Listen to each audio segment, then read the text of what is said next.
Halo Sobat Fisdas, apa kabar semuanya? Aku harap kalian semua dalam keadaan baik dan sehat ya. Kenalin, aku Caleb Narendra Pikau 5 dengan kode asisten CSP akan membimbing kalian pada praktikum ini yang akan membahas modul PBL. Nah, pasti Sobat Fisdas banyak nih yang belum tahu PBL itu apa. Yuk kita belajar bareng-bareng.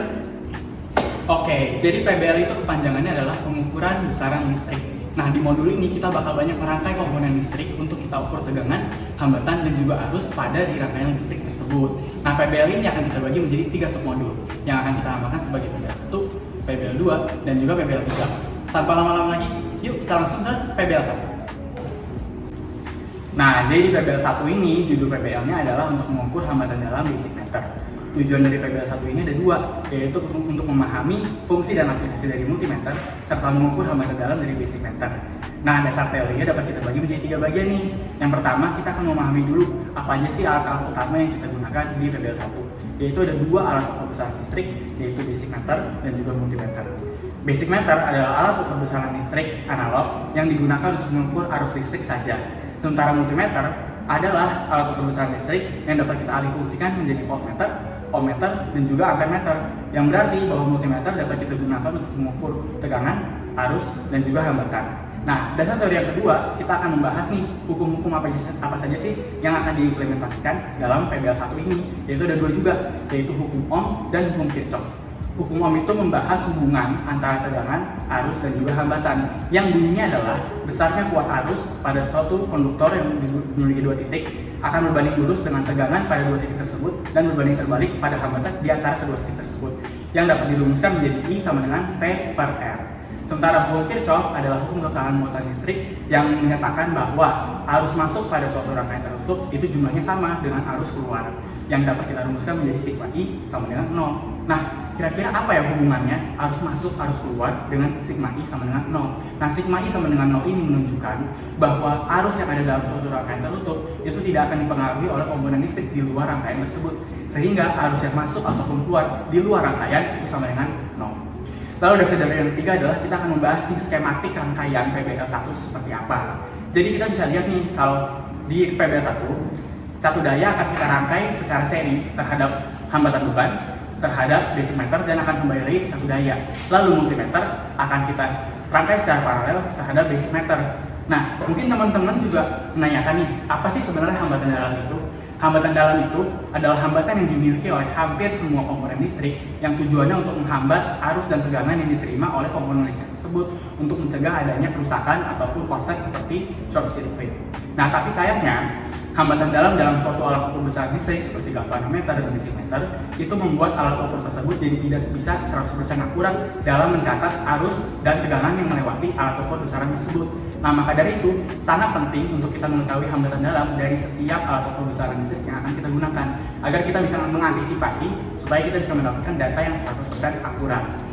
Nah, untuk mengukur hambatan dalam dari sebuah basic meter, tentunya kita memerlukan 2 besaran listrik lainnya nih yang sudah dijelaskan juga menggunakan hukum Ohm, yaitu tegangan dan juga arus. Nah, arus ini kan akan dibaca melalui basic meter yang tadi telah dirangkai seri terhadap satu daya dan juga hambatan beban. Nah, tapi kita perlu juga nih mengetahui tegangan dari basic meter tersebut. Makanya kita merangkai multimeter secara paralel yang multimeternya kita alih fungsikan sebagai voltmeter. Kenapa multimeter harus dirangkai secara paralel? Karena rangkaian paralel itu dikenal sebagai rangkaian pembagi arus, yang berarti tegangan di antara komponen-komponen yang dirangkai secara paralel itu akan dilalui oleh tegangan yang nilainya sama. Maka dari itu, ketika multimeter dirangkai paralel dengan basic meter, yang tegangan yang melewati multimeter pasti akan membaca juga sama dengan tegangan yang melewati basic meter. Nah, setelah ini kita akan lanjut nih ke submodul PBL yang kedua, yaitu akan membahas menaikkan batas ukur dari sebuah ampermeter. Tujuannya dari praktikum kali ini adalah untuk merangkai dan menaikkan batas ukur ampermeter. Untuk alat dan bahannya sebenarnya kurang lebih sama dengan PBL 1, tapi kita akan ada ketambahan satu alat lagi, yaitu hambatan shunt atau dapat dikenal juga dengan air shunt. Nah, perlu diketahui juga nih, untuk penggunaan air shunt itu tidak bisa digunakan oleh semua rangkaian listrik yang akan kita kerjakan untuk PBL. Karena air shunt itu digunakan untuk menampung arus yang berlebihan yang keluar dari satu daya. Jadi, dalam bentuk rangkaian skematiknya adalah satu daya akan dirangkai secara seri terhadap hambatan beban, terhadap multimeter, terhadap basic meter, dan basic meter akan kembali lagi ke satu daya. Lalu air shunt akan dirangkai secara paralel terhadap basic meter. Nah, multimeter akan kita alih fungsikan sebagai ampermeter nih kalau di praktikum yang kali ini untuk membaca arus awal sebelum nanti arus awal itu dibagi ke ershan dan juga ke ampermeter. Nah, perlu diketahui juga nih oleh sobat-sobat bisdas bahwa menaikkan batas ukur ampermeter itu bukan berarti bahwa batas ukur ampermeternya akan kita naikkan melebihi yang alatnya sudah menyediakan. Nah, itu salah ya teman-teman. Karena di sini maksudnya adalah arus yang berlebihan tadi dari satu daya itu akan dibagi dulu ke komponen listrik lain, di mana komponen listrik ini adalah ershan, lalu sisanya akan dialirkan ke ampermeter, yaitu basic meter. Sehingga basic meter dapat kembali mengukur arus yang melewati rangkaian dengan akurat dan juga tidak akan merusak alat dari ampermeter tersebut. Nah, sobat bisdas, akhirnya kita sampai nih ke submodul PBL yang terakhir, yaitu untuk membahas kenaikan batas ukur voltmeter.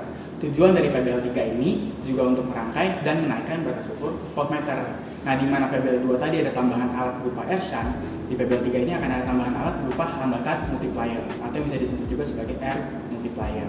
Nah, R multiplier ini juga tidak dapat digunakan oleh sembarang rangkaian PBL nih, karena R multiplier itu untuk menaikkan tegangan input yang apabila tegangan dari satu daya tersebut kurang besar sehingga voltmeter kurang peka untuk menangkap tegangan tersebut sehingga takutnya voltmeter tidak dapat menangkap tegangan secara akurat. Nah, jadi dalam skematik rangkaian PBL 3 itu, satu daya akan dirangkai secara seri terhadap hambatan beban, lalu nyambung ke R multiplier, basic meter, dan kembali ke satu daya. Dan multimeter akan dirangkai secara paralel terhadap basic meter dan juga R multiplier sekaligus. Nah, di sini multimeter akan dialihfungsikan lagi sebagai voltmeter. Tujuannya untuk membaca tegangan yang sudah dinaikkan oleh R multiplier yang sudah melalui basic meter.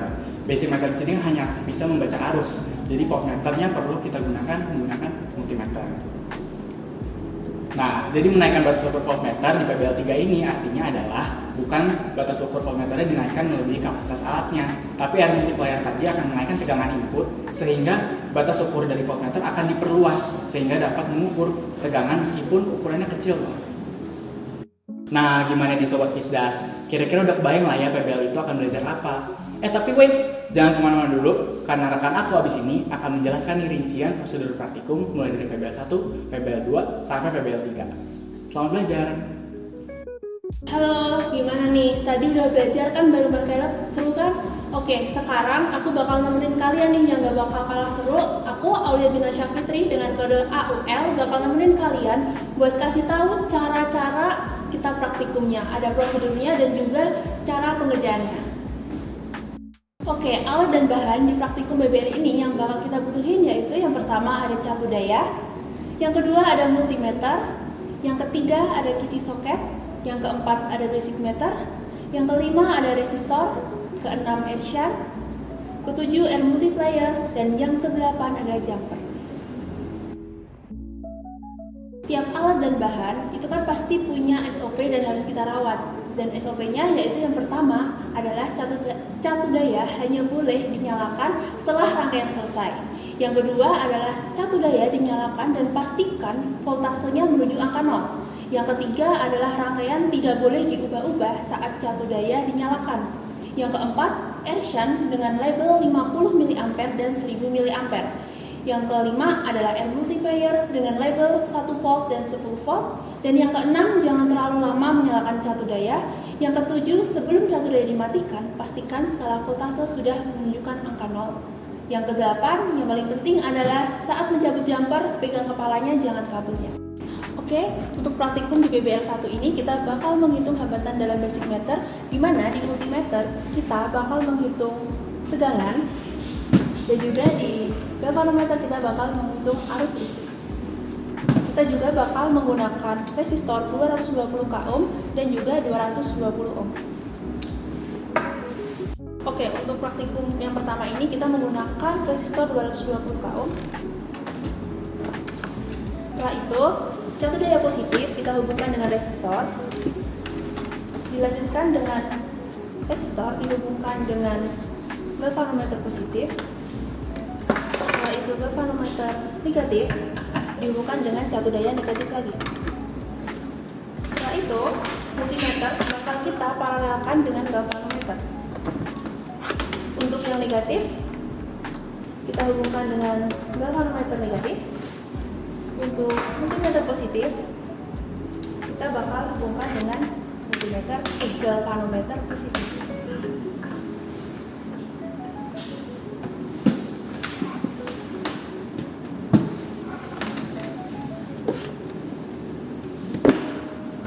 Oke, untuk selanjutnya kita bakal menghidupkan catur dayanya. Pastikan voltase ada di angka 0. Setelah itu kita hidupkan power dan juga kita hidupkan multimeternya di milivolt. Setelah itu kita naikkan ke 3 voltase dan kita menghasilkan contoh. Nah, setelah stabil kita hold untuk mencatat hasilnya. Untuk di multimeternya kita mendapatkan 17,5 mV dan untuk di galvanometernya kita mendapatkan 14 mikroampere. Oke, untuk percobaan kedua ini kita bertujuan untuk mengukur batas ukur ampermeter di mana kita dapat menambah alat tambahan yaitu R-shunt. Oke, untuk rangkaiannya yang pertama kita tetap menggunakan resistor. Setelah itu catur daya positif dihubungkan dengan resistor. Resistor dihubungkan dengan multimeter positif. Setelah itu multimeter negatif dihubungkan dengan basic meter positif. Setelah itu basic meter negatif kembali lagi ke catur daya. Setelah itu kita menggunakan R-shunt diparalelkan dengan basic meter.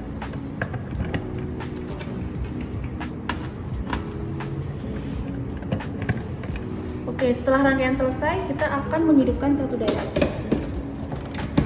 Pastikan voltase di angka 0 sebelum kita menghidupkan power.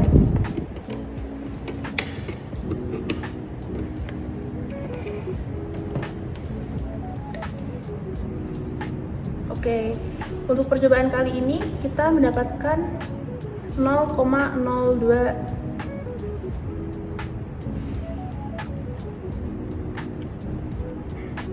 sebentar.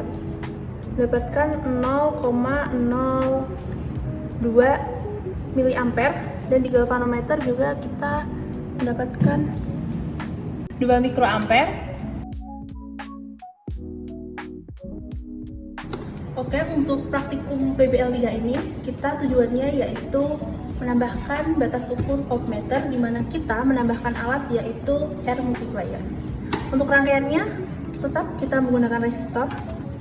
Setelah itu catur daya positif dihubungkan dengan resistor. Setelah itu resistor diserikan dengan R multiplier. R multiplier dihubungkan ke basic meter positif. Basic meter negatif kembali lagi ke catur daya. Untuk multipliernya, untuk yang positif kita akan serikan di sini, dan untuk yang negatif akan kita paralelkan ke meter. Oke, setelah rangkaian selesai kita akan menghidupkan catur dayanya dan pastikan voltasenya ada di angka 0 sebelum menghidupkan power.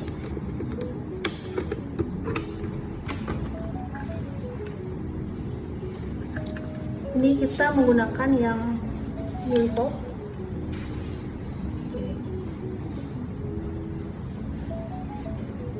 Setelah stabil akan kita hold dan catat hasilnya. Untuk multimeter kita mendapatkan hasil 160,1 mV dan untuk galvanometer kita mendapatkan angka 14 mikroampere. Oke, untuk percobaan yang sudah kita lakukan ini, kita lakukan sebanyak 4 kali percobaan dengan voltase yang berbeda-beda. Gimana tadi, seru kan mainin alatnya? Nah, untuk pengolahan data dan analisis data praktikum tadi akan dilanjutkan di minggu praktikum ya. Jadi teman-teman jangan lupa datang di minggu praktikum ya. Terima kasih dan sampai jumpa.